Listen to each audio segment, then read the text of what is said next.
एक दिन एक फोटो आती है, विनोद तावड़े होते हैं, नित्यानंद राय जो मोदी सरकार में मंत्री भी हैं, आप है, आपके परिवार के सदस्य हैं। क्या था उसमें? उस मीटिंग रूम में हम लोग ये बात कर रहे थे कि एक कंट्रोवर्सी आपको लेकर के बहुत हुई थी। अभी आई हैं चुनाव लड़ने बिहार में अपने गांव घर में। पहले जब प्रोग्राम करते थे इससे पैसे मांगते थे 5 लाख 10 लाख और अभी तो घूम रही हैं। मैं किसी का कंठ पकड़ के नहीं बोलूँ कि मुझको पैसा दो। आपको बुलाना है, आपकी इच्छा है, आप फीस दीजिए। मेरी उम्र से बड़े लोग भी, बुजुर्ग लोग भी, जिनकी पोती से भी छोटी होंगी मैं, सब लोग लग गए थे कि मैथिली ठाकुर कंठी माला पहन के मांस खाती है। मैथिली ठाकुर जीन्स का साइज इसका इंडिया में नहीं मिलता, तो ये नेता कैसे बनेगी? घर है आपका बेनीपट्टी, तो अलीनगर क्यों? संगठन का जो भी आदेश होता है वो संगठन के कार्यकर्ताओं के लिए सर्वोपरि है। खेसारी को लेकर उस सम्राट चौधरी ने कहा कि वो नचनिया है। सबका अपना ओपिनियन है, जो बोलते हैं बोलते रहे। मैं किसी के हाथ में देख रहा था पाग की बात। जहाँ तक आप पाग में मखान की बात कर रहे हैं, मैं उसके लिए माफी नहीं मांगूंगी। Brought to you by Saluja Gold, Rajnivas premium Elaichi and Sensodent. Bharat का सबसे भरोसेमंद सलूजा गोल्ड DMG बार। मजबूती सब कुछ है। बिहार में चुनाव है और ललन टॉप की टीम चुनाव यात्रा पर है। हमारी नज़र उस सीट पर भी है जहां बहुत कुछ दांव पर लगा है, NDA का।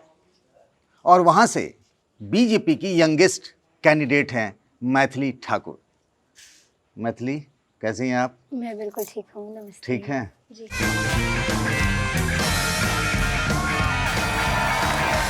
राजनिवास प्रीमियम इलायची, सोच जो करे राज। तो पूरा नेता वाला समझ गए, हाथ उस प्रणाम करने नहीं है, वाला मेरे लिए यूजुअल है, यूजुअल है। अभी काम आ रहा होगा।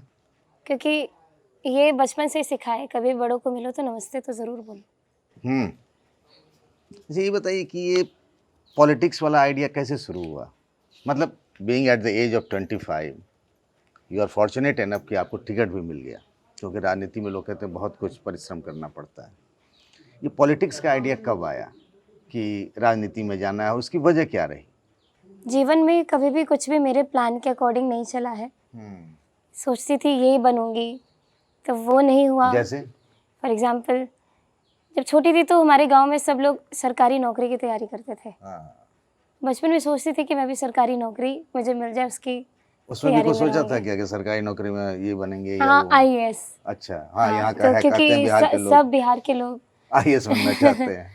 क्योंकि अपने घर में कोई नहीं था, लेकिन संगीत ने मुझे इस तरीके से अपने अंदर समाहित किया कि उसी लाइन में मैं इतना ज़्यादा विलीन अपने आप को महसूस करने लगी कि उसके आसपास मुझे कुछ और नहीं दिखता। फिर एकदम से राजनीति, जो मुझे 20 दिन पहले तक कुछ नहीं मालूम था कि मेरा जीवन एकदम से ट्रांसफॉर्म होने वाला है, तो ये भी अपने आप हुआ। तो मैं सब कुछ, तो मुझे लगता है मेरे साथ जो भी हो रहा है, अच्छा हो या बुरा हो, सब भगवान की मर्जी से हो रहा है। एक दिन एक फ़ोटो आती है सोशल मीडिया पे, विनोद तावड़े होते हैं जो बीजेपी के यहाँ प्रभारी भी हैं संगठन के, नित्यानंद राय जो मोदी सरकार में मंत्री भी हैं, आप है, आपके परिवार के सदस्य हैं। तब लोगों ने जाना कोई खिचड़ी पक रही है बीजेपी में मैथिली ठाकुर को लेकर, उस तस्वीर के बहाने। यही था? क्या था उसमें? उस दिन मुझे भी पहली बार पता चला कि कुछ पक रहा है। या फिर कुछ मेरे बारे में सोचा जा रहा है, लेकिन तब भी ये बोला गया कि आपको 2-3 दिन में बताया जाएगा। हम लेकिन ऐसा चेहरा चाह रहे हैं जो युवा हो, जो अपने नज़रिए से सोच सके। ऐसी बातें हुई थी उस दिन, और बिहार में पहले से क्या चलते आ रहा है और अब क्या विजन है, वो सारी बातें उस मीटिंग रूम में, मतलब हम 4 लोग ही थे, हम लोग ये बात कर रहे थे कि कैसे युवाओं का जो योगदान है किस तरीके से अपने समाज को बदल सकता है। फिर ऐसे बोला गया कि 2-3 दिन बाद हम लोग सोच रहे हैं कुछ, आपको बताया जाएगा। 10 दिन बीत गए, कुछ नहीं बताया गया, लेकिन वो 10 दिन मेरे लिए इतना ट्रॉमेटिक हो गया कि किस उस बात को लेकर? फोटो को ही लेकर के हाँ। सब लोग इतना डर चुके थे कि मतलब जो डर चुके थे वो लोग जिनको लग रहा था कि मैं कंपटीशन में उनके आगे खड़ी हो गई हूँ, या फिर कुछ भी लग रहा हो जिनको कि हम तो भाई इतने सालों से हैं, हमको नहीं ये 25 साल की लड़की क्या ही कर लेगी। मतलब अच्छा, ये सोशल मीडिया में ये सब चल रहा 10 दिन में मुझे हर एक चीज़, उन्होंने जितना नेगेटिव बोल सकते थे एक महिला के बारे में, एक बेटी के बारे में, वो सब बोला गया।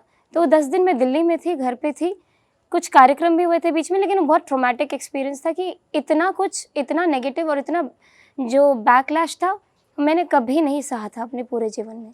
लेकिन मुझे ऐसा लगने लगा कि अभी तो ये सब अभी हुआ कैसे, मतलब अचानक से? अपने आप वो फोटो के ही बुनियाद पे लोगों ने मतलब अजम्पशंस। आपको क्या लगता है कि कंसंट्रेटेड एफर्ट था, कुछ लोगों ने मिल के किया, या ऐसे ही लोग मुझे नहीं अपना पता, भड़ास निकाल रहे थे? मुझे तमाम नहीं तरह की पता। चीजें। ऐसा हो सकता है कि लोग अपना भड़ास निकाल रहे हों, या फिर मेरी उम्र के लोग भी जो वो नहीं कर पाए, मेरी उम्र से बड़े लोग भी, बुजुर्ग लोग भी जिनकी पोती से भी छोटी होंगी मैं, सब लोग लग गए थे एक तरीके से और मेरे बारे में बहुत गलत मतलब टर्म्स ये यूज था करने लगे। कि मैथिली ठाकुर का जो एक छवि है उसको बुलडोज कर दे, डेमोलिश कर दे, ये था पूरा मामला।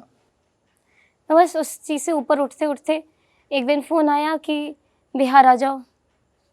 बिहार आए 2 दिन मैं रही, उसके बाद पार्टी ज्वाइनिंग ये हुआ। तब तक भी मुझे नहीं पता था कि कुछ सीट जैसा कुछ मिलने वाला है, मैं तब तो आपको ये नहीं पता था नहीं। कि मैथिली चुनाव लड़ेंगे, ये भी नहीं नहीं। पता था। लेकिन पार्टी ज्वाइन ये मैंने अपनी मर्ज़ी से किया था, क्योंकि मुझे लगता था कि अब समय है कि अब मैं अपनी पॉलिटिकल विचारों को भी अपने पेज से या फिर अपने सोशल मीडिया के माध्यम से साझा कर सकूंगी। क्योंकि इससे पहले तक मैं गायकी में विलीन थी, अपने आसपास पॉलिटिकल क्षेत्र में क्या हो रहा है उससे अवेयर थी, ऑब्जर्व कर रही थी। लेकिन ऐसा होता है ना कि आपको अगर हर चीज़ से बचना है तो बिल्कुल कुछ भी मत बोलो। ये चीज़ें मुझे भी थोड़ा लगता था कि क्यों मैं अपने विचार को दबा के रखूँ, मुझे भी कुछ बोलने का हक हो, मन हो तो मैं खुल के बोल पाऊँ। फिर अगले दिन जब टीवी में अनाउंस हुआ कि मुझे सीट मिली है अलीनगर विधानसभा क्षेत्र से, तो फिर ये मेरे लिए कंफर्मेशन हुआ और तब मैं तैयार हुई और उसके बाद से तब फिर देख रहे यंगेस्ट हैं। कैंडिडेट बन गई आप। हाँ, पर एक सवाल यहाँ पे ये भी उठता है, मैं कहीं देख रहा था आपको कि आप सामाजिक काम करना चाहती थी तो इसीलिए पॉलिटिक्स है, ऐसा है क्या? सामाजिक काम करना चाहती थी, सामाजिक विचारों को भी अपने मुंह से बोलना चाहती थी। पर उसमें ये बात दावे में थोड़ा वो लगता है कि सामाजिक काम करना चाहते तो राजनीति ही क्यों, बहुत सारी चीजें हैं, वेज एंड मीन्स, आप उसमें भी जा सकते थे। आपको लगता है कि मैं एक ऐसे परिवार की लड़की हूँ जहाँ पे मैं अपने घर से भी जब बाहर निकलती हूँ तो मेरे साथ मेरा परिवार बाहर निकलता है।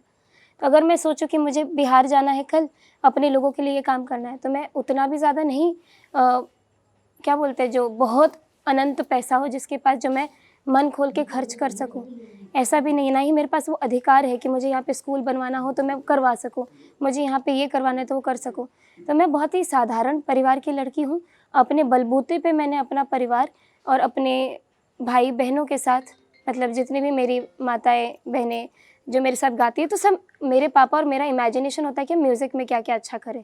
तो उससे हम लोग इतना कमाते हैं ताकि हम लोग अपने लिए एक घर खरीद सके, एक छोटी गाड़ी रख सके, खाना पीना जो मन का मर्जी का हो वो खा सके।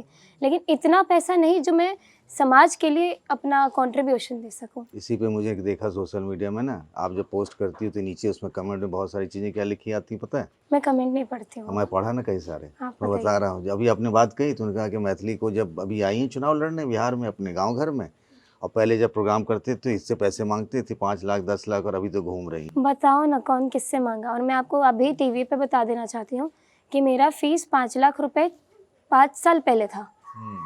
तो जब कोई ये बात बोल रहा है तो क्या तथ्य है उनके पास? छठ में तो मैं हमेशा कार्यक्रमों में इतनी ज़्यादा व्यस्त रही हूँ, मुझे कौन कब बुलाया। और अगर 5 लाख रुपए मेरे पापा ने बोला भी तो मैं ये भी बोलना चाहती हूँ कि अगर हम बहुत इससे बहुत ऊपर हम चार्ज करते हैं प्रोफेशनल फ़ीस, और मैं किसी का कंठ पकड़ के नहीं बोलूँ कि मुझको पैसा दो, आपको बुलाना है, आपकी इच्छा है, आप फ़ीस दीजिए। क्योंकि मुझे भी अपना स्टेज, अपना माइक्रोफोन्स, मेरा टीम, सब कुछ में पैसा लगता है। तो आप मुझे कुछ तथ्य दीजिए, तब जाके ये बात बोली। इसको मैंने अब समझ लिया, जब से ये एक ही कॉपी पेस्ट वाला आइटम है ना, जो आप 5 लाख और 2 लाख वाला है, आप देखेंगे 1 करोड़ लोगों ने यही कॉपी पेस्ट किया है। और मेरे पास व्हाट्सएप पे खुद फॉरवर्ड होके आया, जिसमें ऊपर लिखा हुआ था बड़ा बड़ा कैपिटल में COPY कॉपी, और वो सेम मैथिली ठाकुर को गाँव में 5 लाख। मैं समझ गई कि ये तो नेगेटिव PR स्टंट है, जो मैं पहले नहीं जानती थी क्या होता है। तो मैं तब तो मेरे दिमाग में आया कि अच्छा, और मुझे रोज़ रोज़ कंटेंट चाहिए, अब मेरे बारे में लोग क्या बोल रहे हैं। करता स्ट्रॉन्ग कौन है बना, लेकिन? मुझे क्या पता कौन करवाता है। तो आपके पीछे लोग लगे हुए हैं? मेरे पीछे सब लोग लगे हुए हैं, ऐसा लग रहा है मुझे ऐसा लग रहा था कि अलीनगर विधानसभा क्षेत्र में जब मैं लोगों से मिल रही हूँ, उनको कोई अंदाज़ा नहीं है कि ये सब सोशल मीडिया पे बकवास हो रहा है। तो ये एक कुछ होगा समूह, मैंने विपक्ष के लोग हैं, अपने पार्टी के ही लोग हैं, कर सकते हैं। मुझे कोई आइडिया नहीं है। मुझसे बहुत लोगों को प्रॉब्लम्स है, ये मैं पिछले 10-15 दिन में समझ गई। कुछ तो पता जब इतना समझिए ये भी पता होगा कौन 10-15 लोग हैं, क्या हैं। नहीं, मुझे नहीं पता कौन है। पर है प्रॉब्लम? बहुत लोगों को है। कम हुआ कि बढ़ रहा है? देखिए, ज़मीन पे जब मैं लोगों से मिल रही हूँ तो जिन लोगों को मुझसे प्रॉब्लम है, मैंने कुछ लोगों का आईडी फेसबुक पे देखा, वो लोग खुद मुझे नमस्ते दीदी, प्रणाम, हमरा पर ध्यान रखवाए। फिर सोशल मीडिया की हवाबाजी एक तरफ है, ज़मीनी हवाबाजी या फिर ज़मीनी हकीकत, वो हवाबाजी यहाँ पे कोई काम नहीं कर रही है। तो इसलिए मैं अब पूरी कॉन्फिडेंट हूँ। सोशल मीडिया पर आपको जितना लिखना है लिखिए, क्योंकि मेरे लिए अभी मनोरंजन का साधन वही है। आपने अपनी थोड़ी मोटी कर ली सोशल मीडिया को लेकर, जाओ करना जो करना है। अभी तो मैं 10 दिन से यही हो गया, जो करना है करो। अभी कल आया था कि मैथिली ठाकुर कंठी माला पहन के मांस खाती है, मैथिली ठाकुर जीन्स का साइज़ इसका इंडिया में नहीं मिलता है, तो ये नेता कैसे बनेगी? मैं समझ रही, और मतलब बेतुकी बातें, उन लोगों को मेरे खिलाफ कुछ मिल नहीं रहा है तो अपनी बेटी को गिराने के लिए वो लोग इस हद तक जा रहे हैं, एक अपनी समाज की बहन को गिराने के लिए इस हद तक जा रहे हैं, कुछ भी लिख रहे हैं। मतलब मैं, आपने जो कहा उससे मैंने ये समझा कि हर दिन एक टॉपिक तय होता है। एक टॉपिक तय होता है, जैसे एक दिन जीन्स का हो गया। हाँ। एक दिन उससे पहले क्या कह रही थी आप? कि मांसाहारी, जबकि वो कटहल की सब्जी थी। अच्छा, कटहल की सब्जी मटन हो गया। हाँ। अच्छा, नॉनवेज हो गया। उससे हम लोग पहले भी सोया ढेर चाप, सारे कंट्रोवर्सी हो क्योंकि गई। डॉक्टर्स हम लोग को, जब मैं डॉक्टर कंसल्टेशन तो होता है ना हर एक इंसान का पर्सनल डॉक्टर, कि मैथिली वेजिटेरियन लोगों के लिए जो मीट का जो कॉम्प्लीमेंट्री नहीं सब्सटीट्यूट होता है, वो यही होता है कि आप सोया चाप होता है, सोया बीन्स होता है, कटहल होता है, ये सब खाया करो। तो लोगों ने उस सब्जी को बोल दिया कि मीट खा रही है।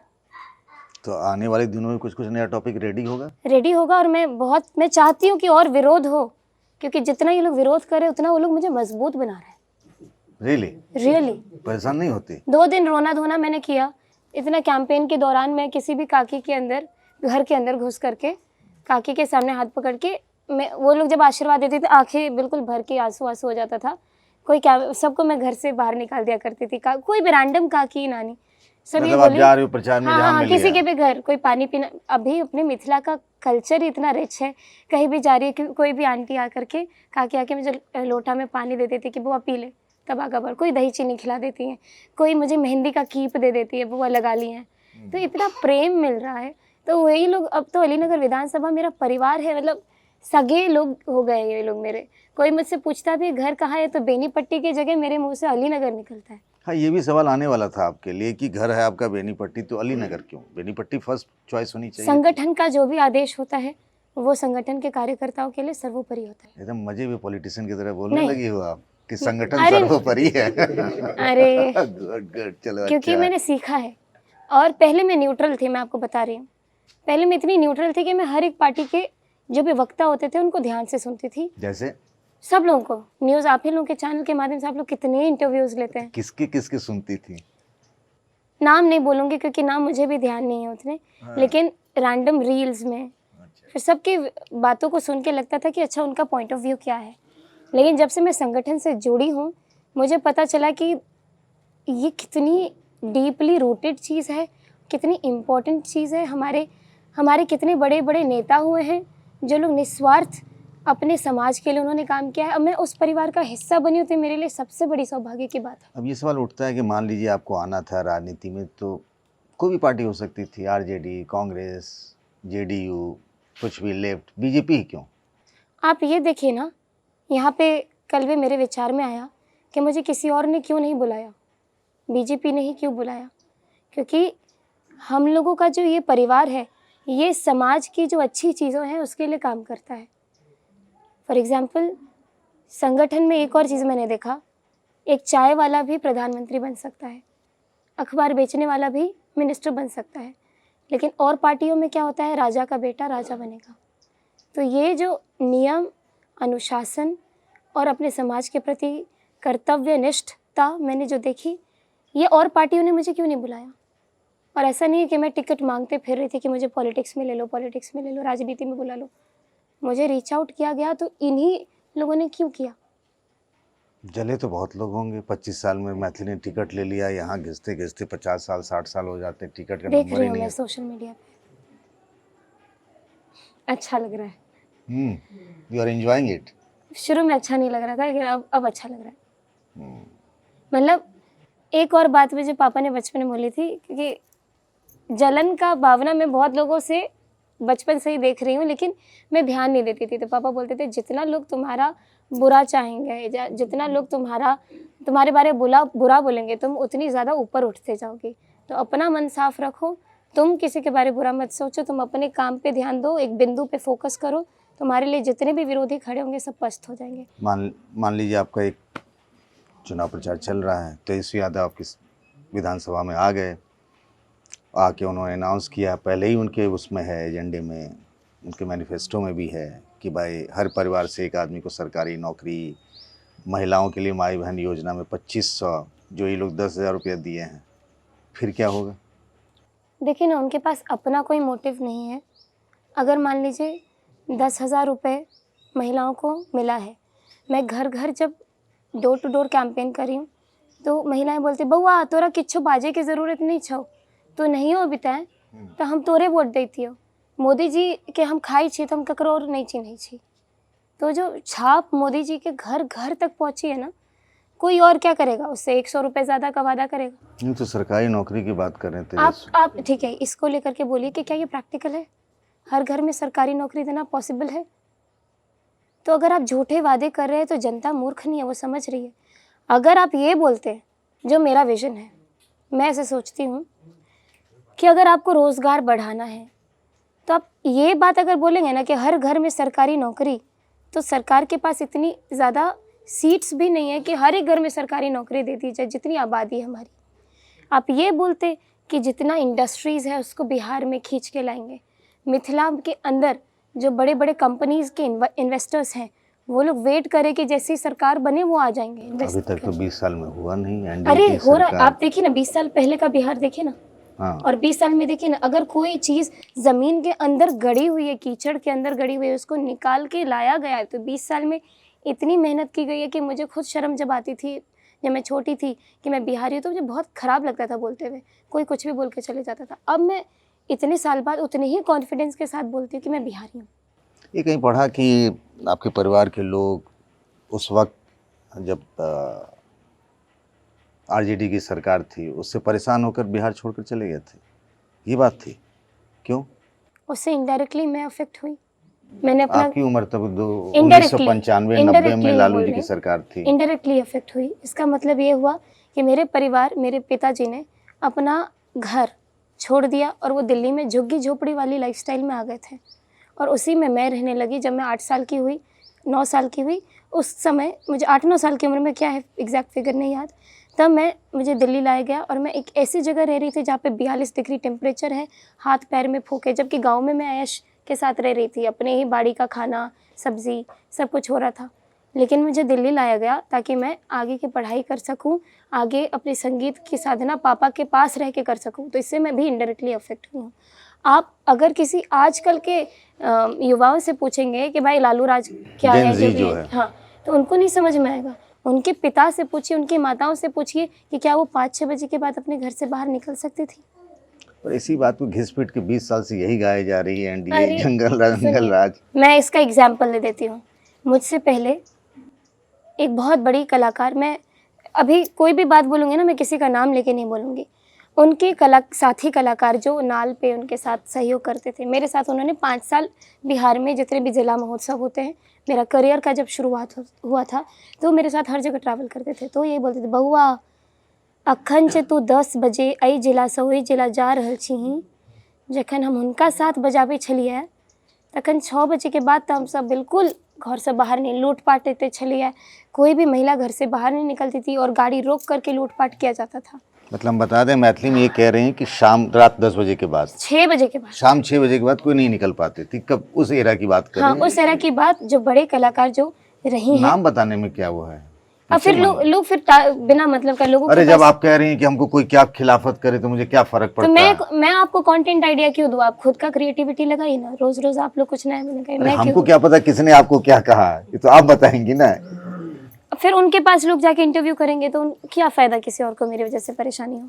अच्छा, मतलब बहुत बड़े बड़े कलाकारों के साथ बजाए हुए जो हमारे म्यूजिशियन साथी कलाकार थे, उनका स्टेटमेंट था कि जब हमारा समय था तो हम लोग इस समय तो बिल्कुल बाहर नहीं निकल सकते थे।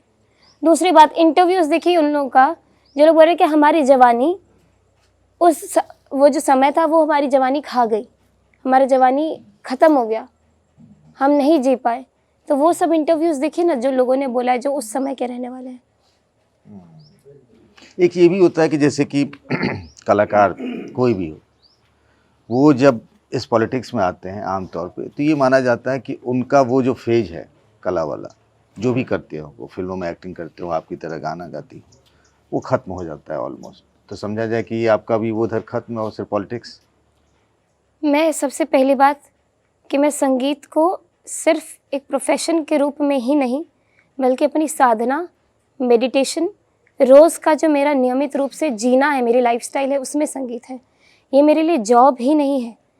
लोग जॉब से इस्तीफ़ा दे करके पॉलिटिक्स ज्वाइन करते हैं। अगर संगीत मेरे अंदर बसी हुई, कंठ में बसी, तो मैं इससे इस्तीफ़ा नहीं दे सकती हूँ। तो संगीत की साधना रोज़ सुबह 2 घंटे, शाम को 2 घंटे, बीच में जब भी सुनने का अवसर मिले, सीखने का अवसर मिले, ये कभी मेरे जीवन से ख़त्म नहीं होगा जब तक मैं जीवित हूँ। जानते हैं, ये जो कलाकार होते हैं उन पर लोगों का फेथ थोड़ा कम होता है, उनका एक स्टारडम होता है, लेकिन लोगों में ये होता है कि आई, ऐसा कई बार हुआ, राजेश खन्ना से लेके बड़े बड़े, अब जैसे मैं भी नाम नहीं लेना चाहता, ठीक है, आपने कहा तो हम भी नहीं ले रहे हैं नाम, तो वो क्या हुआ कि एक बार सांसद बन गए, विधायक बन गए, इसका उनके दर्शन नहीं होते हैं। मुझे मालूम है ये जायज़ है लोगों का सोचना, क्योंकि पहले से जो धारणा बनी हुई है उसको तोड़ने के लिए भी तो एक व्यक्ति चाहिए। तो मैं उस रूप में, सबकी बेटी के रूप में, बेटी जैसे लोगों की सेवा करना चाहती हूँ अपनी विधानसभा की। तो लोगों का ये डर जायज़ है, लेकिन जब मैं साबित करूँगी तो आप भी देखेंगे। ये आपने कभी खेसारी, कभी पवन सिंह, इन लोगों के साथ कभी परफॉर्म किया क्या? नहीं, कभी मौका नहीं मिला? चाहेंगे उन लोगों के साथ भी परफॉर्म करना? मेरी शैली अलग है। मैं अपनी शैली में जो गीत गाती हूँ वो अलग है, इसलिए मुझे नहीं लगता कि कोई ऐसा स्टेज होगा जहाँ पे हम दोनों साथ में होंगे। सम्राट चौधरी से आपकी कभी भेंट-गांठ तो हुई ही होगी? बहुत बार, इतने सारे बिहार में कार्यक्रमों में वो चीफ गेस्ट बन के आए रहे। अभी खेलो इंडिया हुआ था, अभी कुछ महीने पहले, उसमें सब थे। उनके एक बयान की चर्चा है, वो बताता हूँ। खेसारी लाल यादव चुनाव लड़ रहे हैं, ये तो आपको जानकारी होगी? जी, मैंने देखा सोशल मीडिया पर। हाँ, तो खेसारी को लेकर उस सम्राट चौधरी ने कहा कि वो नचनिया है। अच्छा, नचनिया तो मुझे बोला गया था, मुझे नहीं पता कि उनके लिए बोला गया है। सम्राट चौधरी ने कहा नहीं, खेसारी मेरे लाल आप यादव, सोशल मीडिया पे देखेंगे लोगों ने बोला ये नचनिया गवनिया के हम ऑर्केस्ट्रा थोड़ी ना खोलने चाहिए, जो हम, मेरे लिए बोला गया ये बात। मैं आपका ये जो अपडेटेड न्यूज़ है ये मैंने नहीं देखा, तो मुझे इसके बारे में कोई जानकारी नहीं। मैं ये बोल रही कि एक महिला का जितना निरादर हो सकता था वो सब लोगों ने किया है, विरोधियों ने। तो आपका वाला स्टेटमेंट अभी मुझे पता नहीं है, इसलिए नहीं जानती। तो मतलब सम्राट चौधरी का ये बयान आपको लगता है एक किसी भी कलाकार के लिए, क्या आपका इस पर टेक है? मैं एक चीज़ और यहाँ पे इस्टेब्लिश करूँगी कि आप पॉलिटिक्स में आ गए हैं, अगर मुझे कोई नचनिया बोल सकता है तो मेरे लिए कोई बड़ी बात नहीं कि पॉलिटिक्स में रहने वाले लोगों के लिए क्या उन्हें सुनना पड़े या कुछ बोलना पड़े।